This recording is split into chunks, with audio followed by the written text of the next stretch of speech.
اللہ صلی اللہ تعالی علیہ وآلہ وسلم۔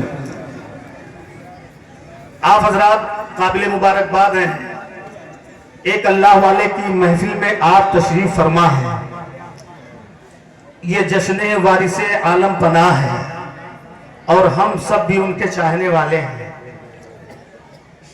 میرے سرکار وارث عالم پناہ کا فیض ہم سب پہ ہے اور انشاءاللہ قیامت تک رہے گا۔ بولو رہے گا کہ نہیں؟ ارے تو بولیے نا سبحان اللہ ہے۔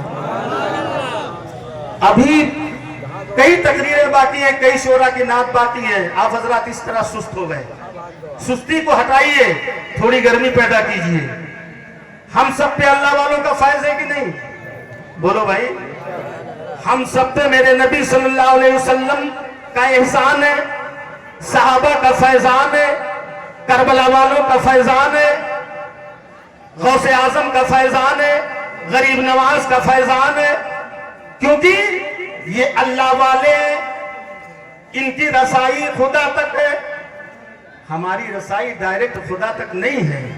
ہم ان کے دامن میں پہنچتے ہیں، ان کے قدموں میں پہنچتے ہیں، تو یہ ہمارے اوپر ایسا کرم فرماتے ہیں کہ خدا سے ہماری لو لگا دیتے ہیں، ہم کو وابستہ کرا دیتے ہیں۔ حضرات، آج میں نے اس محفل پاک میں قرآن مقدس کی ایک مشہور و معروف آیت کریمہ کی تلاوت سے اپنے آپ کو مشرف کیا ہے۔ انشاءاللہ اسی پر تھوڑی دیر روشنی ڈال کے اس کے بعد میں اپنی گفتگو ختم کر دوں گا، کیونکہ حافظ انور صاحب آ کے بتا گئے کہ سب کو لحاظ رکھنا ہے اپنے اپنے وقت کا۔ ویسے مجھے تو وقت دینے والے نے کافی دیا ہے، مگر میں اپنے وقت کو سمیٹوں گا انشاءاللہ۔ حضرات، اللہ ارشاد فرماتا ہے محمد رسول اللہ۔ یہ قرآن کی آیت کا ایک ٹکڑا بھی ہے اور ہمارے مقدس کلمہ کا بھی ایک جز ہے۔ محمد اللہ کے رسول ہیں صلی اللہ تعالی علیہ وسلم۔ قرآن کہہ رہا ہے محمد اللہ کے رسول ہیں، تھے نہیں ہیں، تھے نہیں ہیں۔ جب میرے آقا صلی اللہ علیہ وسلم پہ یہ آیت نازل ہوئی، اس وقت بھی یہ آیت پڑھی گئی، آج بھی یہ آیت پڑھی جا رہی ہے، قیامت تک یہ آیت پڑھی جاتی رہے گی۔ جب میرے آقا نے نبوت کا اعلان کیا، کلمہ طیبہ کا جو ہے وظیفہ بتایا، تو کلمہ طیبہ کا یہ جز محمد الرسول اللہ اس وقت صحابہ بھی پڑھ رہے تھے، تابعین نے بھی پڑھا ہے، تبع تابعین نے بھی پڑھا ہے، اولیاء کاملین نے بھی پڑھا ہے، غوث اعظم نے بھی پڑھا ہے، خواجہ اعظم نے بھی پڑھا ہے، وارث پاک نے بھی پڑھا ہے، معصوم پاک نے بھی پڑھا ہے، سارے دنیا کے ولی اللہ نے پڑھا ہے، بلکہ ان پاک دامنوں سے جو بھی وابستہ ہے سب اس کلمے کو پڑھ رہے ہیں۔ اس کلمے کا مطلب یہ نہیں ہے محمد اللہ کے رسول تھے، مطلب ہے محمد اللہ کے رسول ہیں۔ محمد اللہ کے رسول ہیں۔ آگے قرآن کیا کہہ رہا ہے؟ والذین معہ اشداء علی الکفار رحماء بینہم تراہم رکعا سجدا۔ والذین معہ، اور جو ان کے ساتھی، بول دو سبحان اللہ، اشداء علی الکفار، کافروں پر سخت ہیں، رحماء بینہم، آپس میں نرم دل ہیں، تراہم رکعا سجدا، تو انہیں دیکھے گا کہ وہ رکوع کرتے ہیں، وہ نماز پڑھتے ہیں۔ حضرات، اب ذرا علماء نے جو اس میں نکات بیان کیے ہیں، ان نکات کو آپ سنیں گے انشاءاللہ ایمان تازہ ہو جائے گا۔ فرماتے ہیں والذین معہ سے مراد حضرت ابو بکر صدیق ہیں۔ والذین معہ سے مراد حضرت ابو بکر صدیق ہیں۔ اشداء علی الکفار سے مراد حضرت عمر فاروق اعظم ہیں۔ رحماء بینہم سے مراد حضرت عثمان غنی ہیں۔ تراہم رکعا سجدا سے مراد حضرت مولا علی ہے۔